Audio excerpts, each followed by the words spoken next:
a partir de agora temos uma conversa sensacional, porque ele está retornando ao nosso programa, doutor Tiago Nunes, que olha, na primeira participação, doutor, realmente rendeu muito. Toda a informação que o doutor transmitiu aqui, eu acho que tirou muitas dúvidas e fez aquela provocação das pessoas buscarem conhecimento em relação à alergia. Então eu agradeço muito, doutor, por retornar ao nosso programa e estar aqui doando um pouquinho do seu tempo para trazer conhecimento para a gente. Eu que agradeço, Elga. Alergia sempre é um tema muito instigante, que as pessoas vão procurar saber muito, então é um prazer sempre estar aqui. Obrigado pelo convite. Doutor, o doutor falou, alergia é sempre instigante e está presente na vida de muita gente, né, doutor? Sim, bastante, né? Demais. Hoje nós vamos concentrar um pouquinho na questão do leite, né? Leite de vaca. Sim. É isso? Sim. Leite de vaca, doutor? Alergia à proteína do leite de vaca. Proteína não dar... do leite de isso, vaca. porque gera um confundimento aí entre intolerância à lactose. Demais, né? Então, a terminologia é essa. Intolerância à lactose é algo também que é um assunto que rende, porque muita gente sofre, rende muito. E é bastante comum também. E alergias em bebês também, que eu acho que os bebês, eles, além de a imunidade muitas vezes não estar no seu... Eu acredito que vai aumentando, né? Quanto eles vão... ganhando mais idade, Sim. mais peso, amadurecendo, a imunidade vai aumentando. Mas no começo eles são bem sensíveis, os bebês, né, doutor? Sim. Então pode desenvolver várias alergias respiratórias, alergia na pele. Então a gente pode falar um pouquinho sobre isso? Exatamente, claro. As alergias são mais prevalentes na infância. Sempre? Sim. São mais prevalentes. Então, as crianças têm mais alergias do que os adultos. E aí tem vários motivos, né? E um deles, sim, é o amadurecimento dos órgãos, do intestino, da pele e também do sistema imunológico que está envolvido. Então, os bebês, eles muitas vezes, eles são muito vítimas de alergia. Sim, a maioria. Doutor, bastante. hoje, por exemplo, nós temos assim um clima muito seco, né? Isso aí deve ser propício para desenvolver alergias respiratórias, né? Sim.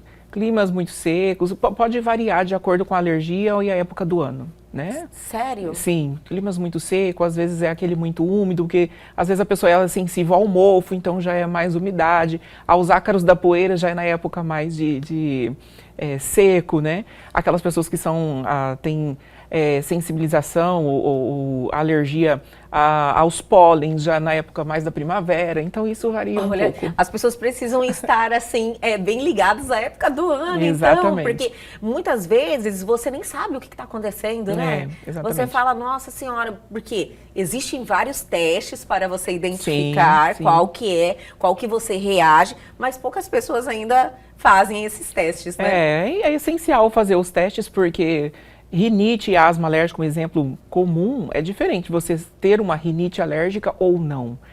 Muda o tratamento, as possibilidades de melhora dos sintomas, então isso é importante, fazer o diagnóstico correto. Doutor, como é que você identifica que você tem aí uma reação, uma alergia à proteína do leite de vaca? A alergia Qual que proteína, são os sintomas? A alergia à proteína do leite de vaca, ela é mais comum em bebês.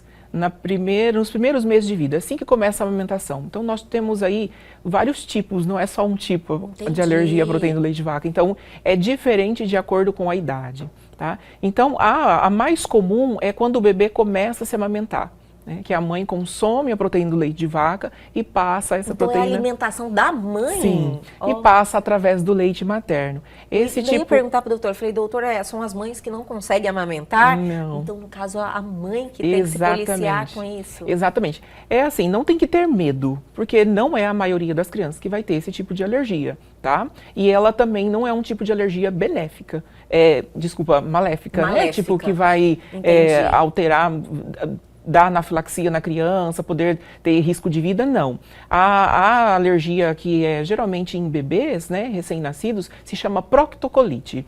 Então, já são sintomas mais gastrointestinal, a criança ela pode ter diarreia com sangue, com muco, isso é uma alerta, uma assadura que não melhora tanto, uma doença do refluxo gastroesofágico que a criança perde peso, que é exuberante, então tem que pensar. Né? E a mãe ela tem que saber e conscientizar que essa é uma alergia passageira, a criança vai melhorar, às vezes ela precisa sim, muitas vezes, a orientação de um especialista para retirar a proteína do leite de vaca do consumo, porque a criança vai melhorar muito. Sim. E a criança vai adquirir tolerância. Até um ano de idade ela consegue tolerância. Então isso, acompanhando, nós podemos orientar as mães, porque muitas vezes as mães pensam que é ela que está causando malefício, tem todo aquele carinho de amamentar, e ela fala, eu não posso amamentar mais, é o meu leite que está causando um dano para o meu filho. Então tem um poder psicológico muito grande. E tem que acompanhar, porque muitas vezes não é isso, e não é maléfico, entendeu? Entendi. A gente pode controlar isso daí, isso é passageiro, porque os sintomas, Helga, quando você tira a proteína do leite de vaca da mãe, pode persistir por algumas semanas do bebê. Até aquele Exatamente. Parar de reagir no organismo, exatamente. Né? E ela fica aflita. Ela fica aflita porque não melhora. Só que você olha para a criança que tem esse tipo de alergia e é uma criança sorridente, uma criança saudável, ela não tem uma doença, entendeu? É diferente de outro tipo de alergia à proteína do leite de vaca, que é a alergia à proteína do leite de vaca IgE mediada, que é imediata, tá? O leite de vaca tem várias proteínas, tem 3 mais famosas, uma das mais famosas é a caseína, que todo mundo já ouviu falar. Então essa é diferente, ela já vem depois que passou aí a idade de amamentação exclusiva, a pessoa, o sistema imunológico dela, ela pode formar um anticorpo contra uma dessas proteínas e quando essa criança ingerir novamente, pode ter sintoma. E os sintomas aí já um pouco diferente, pode dar aquelas reações clássicas que nós conhecemos de alergia, que é reação em pele, urticária, angioedema, né? Coceira em todo o corpo. O paciente pode ter problema respiratório, neste momento, falta de ar, e uma reação mais grave que levar à anafilaxia. Aí sim, nós temos um problema grave, sério, né, com doutor? Risco de vida. Tá? Nossa, isso realmente assusta. Isso realmente assusta. Então, são diferentes e em etapas diferentes da vida do bebê, né? Da criança. Mas, assim, de 2 a 6% das crianças tem essa alergia à proteína do leite de vaca. A maioria delas é a proctocolite, que é passageira, né? Geralmente, essa alergia à proteína de vaca é na infância e 80% das crianças melhoram.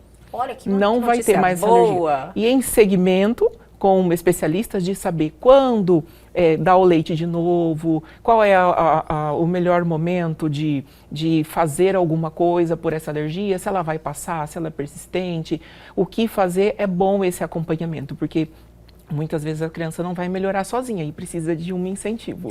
Doutora, até me deu uma curiosidade. Geralmente, lógico, eu acredito que a mãe precisa estar bem orientada por no caso, pediatra. Claro. Mas neste caso da alergia, precisa ser um profissional mesmo? Em conjunto. Um alergista em conjunto? Em conjunto, porque muitas vezes o bebê também, a criança é diagnosticada de forma errônea. Sim. Nós vamos falar daqui a pouco um pouquinho das alergias em bebês, e tem uma em particular que leva esse fator de confundimento, que é tirar do leite de forma desnecessária da criança pensando que é alergia. Então, tem dúvida do sintoma? Parece alergia? Tira a dúvida, vai num especialista, porque talvez evita a restrição desnecessária. E uma criança, quando ela está no processo de crescimento, ela precisa dessa proteína. Sim. Fortalecimento dos ossos, dos dentes, o crescimento, nutrição, porque a criança pode ficar desnutrida. Então, isso é um assunto grave de saúde pública. Pensa o sistema público, por exemplo, quanto gasta de fórmulas infantis para a criança, doutor. E às vezes ela é diagnosticada erroneamente, né?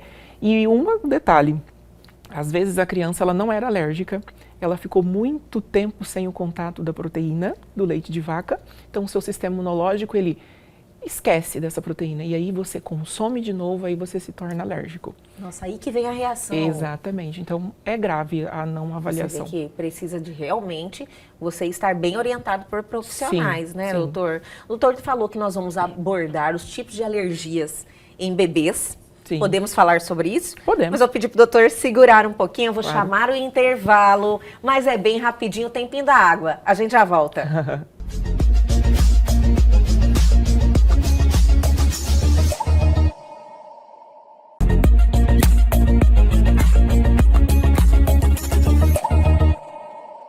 Estamos de volta recebendo o doutor Tiago Nunes, falando de alergias. Doutor, maravilhoso sempre a sua presença. Vou agradecer mais uma vez por o doutor estar aqui compartilhando seu conhecimento com a gente nesse assunto tão delicado, né? Porque é um momento tão precioso dos pais, mas é um momento que os pais estão se adaptando ali, então assusta muito. Falar de alergias em bebês, né? Sim. É delicado, né, doutor? Acho que muitos pais chegam assustados, né? É delicado, gera muita aflição. Sim. Principalmente... É que a mãe quer fazer o melhor, o pai quer fazer o melhor, e qualquer reação do bebê já assusta, medo de ser algo grave. A qualquer um, né? Normal e natural. Né? Mas as alergias em bebês É comum? É comum, né? Sim. Tipo assim, não são a maioria que tem, obviamente, das crianças, né? Mas estão aí presentes. Então é bom a informação para saber o que fazer. Perder o medo também, saber o primeiro passo, né, doutor? Exatamente. Tem porque os erros que também complicam a situação. No bebê, especificamente, e depois vamos falar um pouquinho mais das crianças, nós temos o que chamamos de marcha atópica. Então, é como se a criança que ela tem predisposição genética dos pais, de familiares de primeira, eles podem ter essa marcha atópica ou não. Então, a criança, ela nasce e ela pode desenvolver primeiramente dermatite atópica, que é uma reação de pele, que a pele, geneticamente, ela não produz alguns componentes, e aí a pele fica muito seca e gera um processo inflamatório. Olha só. Tá? Depois disso, nós temos outras, que é a alergia alimentar, que pode ser a alergia à proteína do leite de vaca, né, que é a amamentação, a proctocolite, o asma, a rinite, e assim vai indo. É uma escadinha, que esse paciente pode fazer isso. Tá? Olha só. E se ele não acompanhar, uma pode levar a outra. Se a gente não tratar uma, pode desenvolvendo a outra. Não é uma progressão. Por exemplo, um paciente que tem uma rinite não tratada, ele pode desenvolver mais asma alérgica. Entendi. Né? O paciente que tem dermatite atópica, que é uma pele lesionada, ali tem fissuras microscopicamente. E você, primeiramente, para ingerir um alimento e ter o primeiro contato, é através do intestino. É onde tem a regulação imunológica. Se esse bebê tem uma dermatite atópica e ele ter contato com alimentos, por exemplo, por essa via que é a pele, não está ali preparado o sistema imunológico para receber aquela proteína. Então, ele pode se sensibilizar e ter uma alergia alimentar. Entendeu? Entendi. Então, são cuidados que tem que estar bem orientado, porque o bebê pode fazer essa marcha atópica. Doutor, eu vejo que o doutor sempre fala, a reação geralmente é a pele, né? Então, pode se confundir muito a origem dessa alergia. Sim. As alergias que a gente chama IgE mediada, que são imediatas, você tem contato principalmente a alimento, a ácaros da poeira, entre outras coisas, é rápido. Você tem o contato, seu sistema imunológico viu aquela proteína, teve o contato com aquilo, ele vai rapidamente ter sintomas. E os sintomas de pele, eles estão presentes em 80% das reações. Né? Agora, a dermatite atópica, que é uma das principais alergias no bebê, que já é desde o nascimento, aquela pele mais sequinha. Seca. Exatamente. Seca. Ela tem que ter muito cuidado, porque ela pode ser confundida com uma alergia à proteína do leite de vaca, porque as reações na pele. Sim. E então aí gera o fator de confundimento, mas é diferente, porque as lesões no bebê, elas são avermelhadas, mas elas são mais secas, ela coça, a criança tem outros sinais na pele que tem que ser avaliado, tá? Então é diferente. Outra alergia bem comum é a alergia alimentar, que é a que nós comentamos, a proctocolite, a alergia à proteína do leite de vaca, né? Que é no período de amamentação e no primeiro ano de vida. Que acontece, é bem comum. Que é bem comum. A outra bem comum é a dermatite de fralda. Né? Olha, sim. Provocada não adaptou com tecido, porque a pele é sensível do bebê, né? A pele não está ainda madura. Entendi. As crianças não têm, por exemplo, os bebês não têm glândulas sudoríparas bem formadas, a pele está imatura, né? A formação termina depois, né? Exatamente. Que já nasceu, daí termina várias... Vai amadurecendo. Sim. Então, a dermatite de fralda, Elga, ela pode ser de duas formas. Ela pode ser alérgica e pode ser irritativa, né? Irritativa com o quê? Com as fezes, com a urina, né? Porque é irritação local mesmo, porque ele tem ureia, tem vários componentes das fezes, urina, então é uma reação irritativa que se você colocar na sua pele também pode ter uma reação, né? E também temos a dermatite de fralda alérgica, que é causada por um componente da fralda, do lencinho umedecido, de algum perfuminho que as mães gostam de deixar cheiroso, alguns talquinhos e algumas coisas. Entendi. Então pode ser de duas formas, tá? Uma outra coisa que é muito confundido com uma alergia é aquela brotoeja, que é falado são comuns popularmente. no neném também. Exatamente. Que é o que eu disse, as crianças não têm a pele formada, então as glândulas sudoríparas eles não estão presentes, então a criança não sabe regular muito a temperatura, não consegue. Então se a criança ela fica muito agasalhada, faz muito calor, principalmente aqui no nosso Cuiabá, o banho, quando não é adequado, então pode ter essas lesões, mas também é algo benigno, passageiro. Só deixar a criança um pouquinho mais à vontade, com menos tecido, dar um banho adequado, mas isso não necessariamente é uma alergia. Sim, doutor, existe algo assim que a gente realmente precisa ligar o alerta, algo que pode desenvolver uma doença grave? Nos bebês, nós temos que ficar atento a alguns sinais, né? Sim. A reação grave, alergia a IgE imediata, com reação imediata, é um pouquinho mais para frente, tipo, com idade um pouquinho mais avançada. Entendi. Geralmente essas aí são mais brandas, Fácil de resolve bem. Você tem que estar atento, confundir alergia com outra doença. Sim. Tá?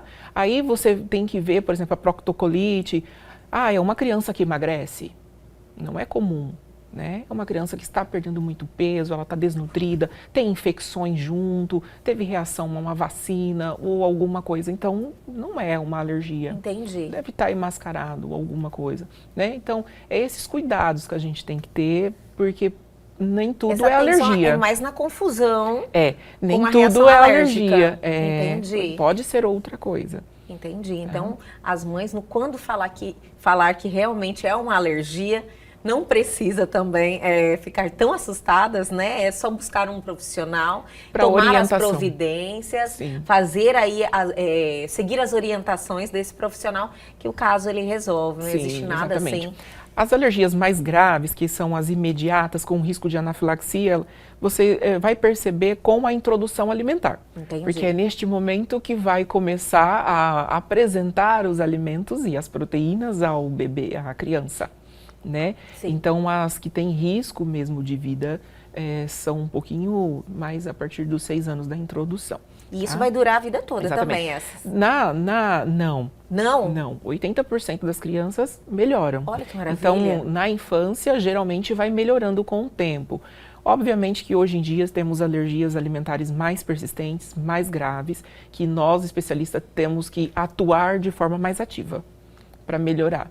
Né? Mas a maioria se resolve. Doutor, as alergias, como o doutor falou aí, que hoje em dia existe alguns tipos de alergias que precisa ter muita atenção, lógico, todas a gente precisa ter atenção. Mas existe alguma mudança nos tempos atuais que vem gerando um problema mais pontual, maior em relação à alergia? Ou nós Você está querendo dizer o porquê que está aumentando as alergias? Isso! Sim, existem muitas teorias e muitas coisas, os estudos vêm mostrando algumas coisas. Uma é a hiperhigiene, né? Porque não estamos tendo contato com antígenos.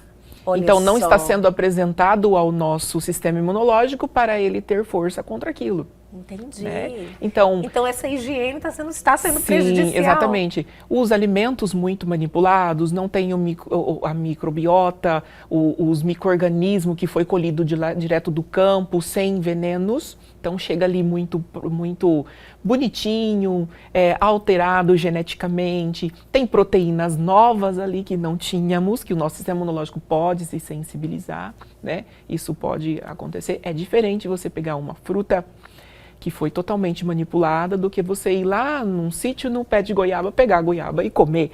Ali tem aqueles micro-organismos, né, que faz parte da microbiota, que potencializa a nossa imunidade, que eles não são maléficos. E nós estamos deixando isso de lado. Então, Olha contato com essa natureza, com esse microbioma, com o meio, né? Outra coisa é a introdução de muitos industrializados. Aparecem novas proteínas que não existia, né? Entendi. Aparecem coisas muito... Por exemplo, nós temos novas alergias que não existia. Reação à mandioca, que tem aqui no Brasil. Reação à banana. Coisa que não tinha e estamos tendo aí, crescendo no Brasil, principalmente, e no mundo, né? Tudo isso transgênico. Exatamente. Transgênicos, né? Isso. E uso de muito antibiótico, né? Algumas coisas protegem a alergia, a criança ou a pessoa não ser alérgico. Entre elas é citado o parto vaginal. Olha né? só. Por causa do microbiota também, de toda coisa que a criança pega. O uso materno de fibras e alimentos fermentados, né? Por causa desse microbioma. É benéfico e pode ajudar a prevenir, proteger, e tirando os industrializados. Outra coisa é o aleitamento materno, né? Exclusivo. Tem um estudo muito interessante que mostra que crianças que foram amamentadas com fórmula infantil na primeira vez pós-parto desenvolveram mais alergia alimentar. Olha, doutor. Para você ver a importância disso. Do aleitamento. Porque ali temos vários nutrientes e vários anticorpos que preparam a criança e o intestino dele para receber outros alimentos, para não dar reação. E a questão do microbioma e do meio rural, né, e tudo isso. Isso daí está entre as coisas de maior destaque. São os fatores, então, desse aumento de alergias que a gente está acontecendo, essa problemática que a gente precisa estar preparado, né, doutor, para enfrentar isso aí e mudar esse quadro. Exatamente. Doutor Tiago, mais uma vez, muito obrigada por esse bate-papo, obrigada pela participação do doutor e volte sempre aqui no nosso programa. Estou à disposição, adoro conversar sobre esse tema, a alergia me encanta bastante. Gosto muito de atender. É sua paixão, né, doutor? É minha paixão. Gosto muito de poder estar com esses pacientes e dar qualidade de vida para eles, diminuir essas restrições, o meio com que ele vive, melhorar ali com a família, é gratificante. Doutor, o doutor falou algo, né? E é bom incentivar as pessoas a entenderem que você pode ter uma vida mais saudável, conviver de uma maneira assim mais benéfica, né? Com a alergia, tratar e realmente e segura, ter né? uma qualidade de vida, né? Sim, e segura, né? Porque se o paciente é alérgico, o que vamos fazer? Como deixar ele seguro? Não pode deixar empurrando com a barriga. Sim, não privar ele da escola, da festinha, das coisas. Então, isso tem que ser bem orientado. Doutor Tiago, muito obrigada. Até a próxima. Eu que agradeço.